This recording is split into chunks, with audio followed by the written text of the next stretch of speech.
ईश्वर ने सनत कुमार जी से कहा, हे सनत कुमार, धारण पारण व्रत को मैं कहूँगा, उसे आप सुनो। पूर्व प्रतिपदा तिथि को पुण्य वाचन कराकर मेरे प्रसन्नार्थ धारण पारण व्रत का संकल्प करें। एक दिन धारण, दूसरे दिन पारण करना चाहिए। धारण में उपवास तथा पारण में भोजन विहित है। व्रत करने वाला प्राणी मास की समाप्ति में उद्यापन करे।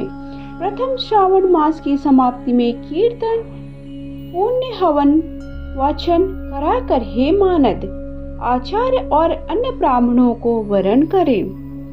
हर हर महादेव, श्री शिवाय नमस्तोभ्याम। मेरे YouTube चैनल पे आप सभी का बहुत बहुत स्वागत है। तो श्रावण मास के महत्व के कथा का अध्याय 1, 2, 3 मैंने आप सबके सामने प्रस्तुत कर दिया है, आप सबके साथ शेयर किया है। आज मैं चौथा अध्याय आप सबको सुनाने जा रही हूँ। सुनने से पहले आप सब कमेंट बॉक्स में हर हर महादेव या श्री शिवाय नमस्तुभ्याम लिखें। उसके साथ साथ पहली बार मेरे चैनल पे आए तो चैनल को सब्सक्राइब करके कमेंट बॉक्स में हर हर महादेव लिखें। वीडियो को सबके साथ शेयर करें। इंस्टा पे भी आप मुझे फॉलो कर सकते हैं, वहां पर भी आप सबको प्रतिदिन से जुड़े हुए उपाय मिलेंगे। और साथ ही साथ आपने 1 से 3 तक जो अध्याय नहीं सुने हैं वो आपको लिंक डिस्क्रिप्शन बॉक्स पर मिल जाएगी। 3 अध्याय सुनने के बाद ही चौथा अध्याय श्रवण करना प्रारंभ करें। बोले हर हर महादेव। पार्वती शंकर की प्रतिमा को घट के ऊपर स्थापित कर रात में भक्ति द्वारा अर्चन, रात में पुराण का श्रवण कीर्तन द्वारा जाग, सुबह को अग्नि रख कर हवन करे। त्र्यंबकम यजामहे, इस मंत्र से तिल चावल की आहुति, वामदेवाय विद्महे महादेवाय धीमहि तन्नो रुद्र प्रचोदयात्, इससे घृत और चावल की आहुति दे। षड अक्षर है जो ओम नमः शिवाय कहलाता है, उस मंत्र से खीर की आहुति दे। फिर पूर्णाहुति होम कर शेष कार्य समाप्त करे। ब्राह्मणों को भोजन, आचार्य का अर्चन, हे महाभाग। इस तरह व्रत को करने से मात्र ब्रह्म हत्या आदि पातकों से भी मुक्ति प्राप्त हो जाती, इसमें कोई संदेह न है। हे मुनि, अब आदर पूर्वक श्रवण मास में उपवास की विधि सुने। स्त्री या पुरुष इस व्रत के लिए सत्मा एवं जितेंद्रिय होकर प्रतिपदा तिथि को सुबह व्रत का संकल्प कर अमावस्या के रोज लोक शंकर वृष ध्वज भगवान शंकर का 16 उपचार से अर्चन, ब्राह्मणों का वस्त्र अलंकार द्वारा पूजन, यथाशक्ति भोजन कराएं, प्रणाम कर विसर्जन। इस तरह मास उपवास का व्रत मुझे प्रति दायक है। 1,00,000 संख्या वाला रुद्रवर्ती विधि करें। सादर रुई द्वारा निर्मित 11-11 बत्ती बनाएं। मुझे प्रीति वाली ये बत्तियां रुद्रवर्ती नाम से कही जाती हैं। श्रावण मास के प्रथम रोज से विधि संकल्प ले। श्रावण मास में देवों के देव महादेव, भक्ति से उस गौरी की 1,00,000 बत्ती से आरती करूंगा। यो संकल्प कर 1,000 बत्ती द्वारा अर्चन, समाप्ति पर 71,000 बत्ती से आरती करें, या रोज रोज 3 सहस्त्र बत्ती द्वारा आरती करें।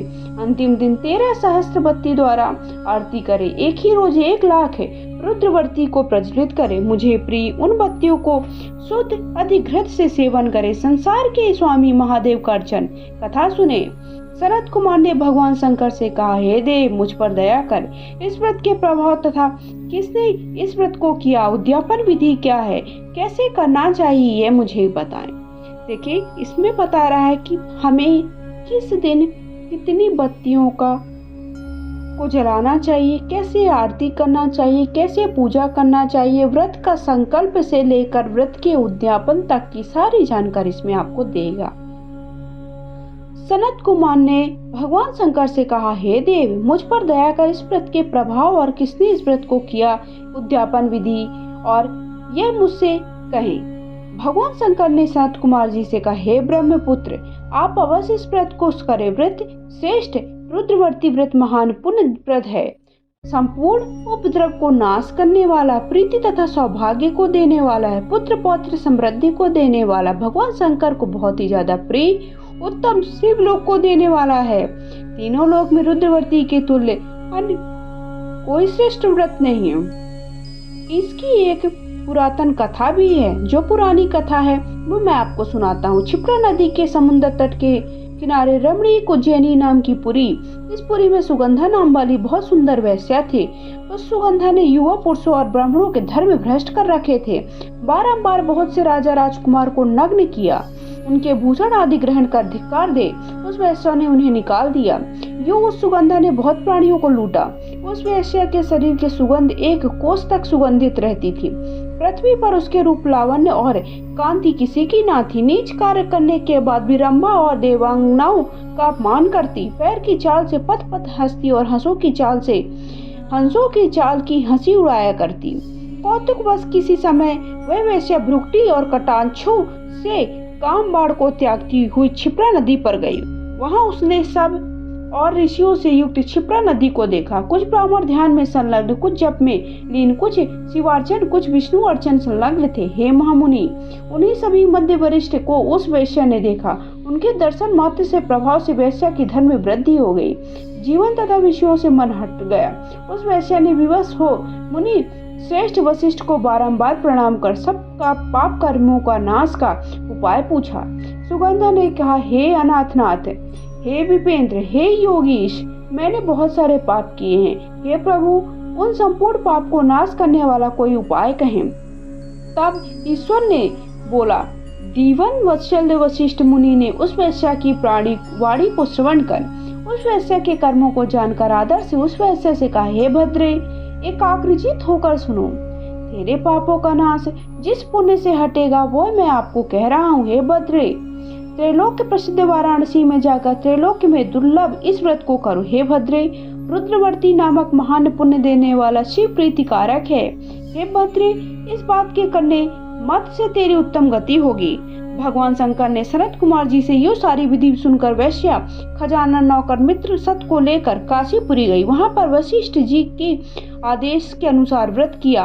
वैश्या 5 भौतिक देह के सहित भगवान शंकर के शरीर में लय हो गई।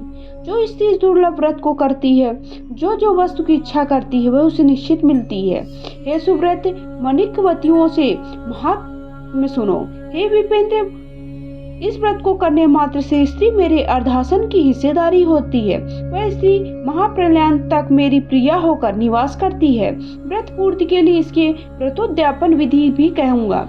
पार्वती के सहित शंकर की प्रतिमा स्थापित कर, शिव प्रतिमा सोने तथा वृषभ प्रतिमा चांदी की निर्मित करे। विधि द्वारा अर्चन कर रात में जागे, प्रातः काल सविति नदी में स्नान करे, भक्ति द्वारा अर्चन कर 11 ब्राह्मणों को घी, पायस और बिल पत्र होम करें।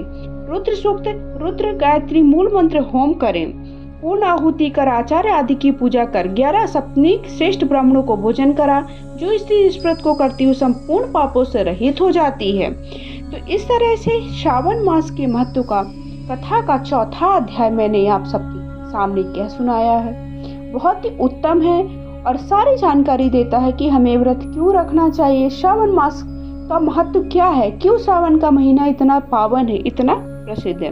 बोलिए हर हर महादेव, ओम नमः शिवाय।